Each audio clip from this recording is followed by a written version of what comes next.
High সবাইকে, আমি শ্রীলেখা। আজকে চলে এসেছি একটা ছোট্ট ভিডিও নিয়ে। গণেশ পুজোর ইভিনিংটা আমাদের কেমন কাটলো সেটাই তোমাদের সাথে শেয়ার করব বলে। বেলঘড়িয়ে খুব সুন্দর সুন্দর গণেশ পুজো হয়েছিল। আমি আর অয়ন্তিকা বেরিয়ে গেছিলাম সেই গণেশ পুজোগুলো দেখতে। ঠাকুরগুলো খুব কিউট, খুব সুন্দর হয়েছিল। সেগুলো দেখতে দেখতে তারপরে আমরা পৌঁছে গেলাম এখানে ফুড প্লাজা, যেই ক্যাফেটা হয়তো বেলঘড়িয়ে যারা থাকো মোটামুটি সবাই চেনো, যদিও আমি গেলাম ফার্স্ট টাইম। অ্যাম্বিয়েন্সটা ভীষণ সুন্দর। ওখানে আমরা অর্ডার দিয়ে বসে খাওয়ারের জন্য ওয়েট করছিলাম।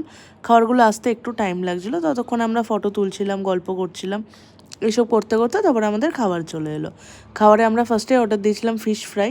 তারপর এখানে একটা কম্বো অর্ডার দিয়েছিলাম, যেটার মধ্যে ছিল চিকেন নুডলস আর চিলি চিকেন, সাথে স্টিম মোমো। স্টিম মোমোটা আমরা যেখানেই যাই, চিকেন স্টিম মোমো এটা আমাদের খেতেই হবে। মোমো অ্যাকচুয়ালি আমাদের ফেভারিট খাবার। প্রত্যেকটা খাবার খুব ভালো ছিল, স্পেশালি ফিশ ফ্রাই, মোমো। ওখান থেকে চলে গেলাম জিমে। সেদিন যদিও জিম করতে যাইনি, গেছিলাম একটু ক্যাথ মারতে। জিমে মেনলি আকাশ প্র্যাকটিস করছিল। ওখান থেকে আমরা দুজন মিলে বেরিয়ে গেলাম ডানলপের হাওয়া সকাল ক্লাবের যে পুজোটা হয়েছিল ওই পুজোটা দেখতে। বিশ্বাস করো, the most cutest Ganpati Bappa I have ever seen in my life. এত সুন্দর, এত কিউট ওই গণপতি পাপ্পাটাকে দেখার জন্য ওখানে এত ক্রাউড হয়েছিল।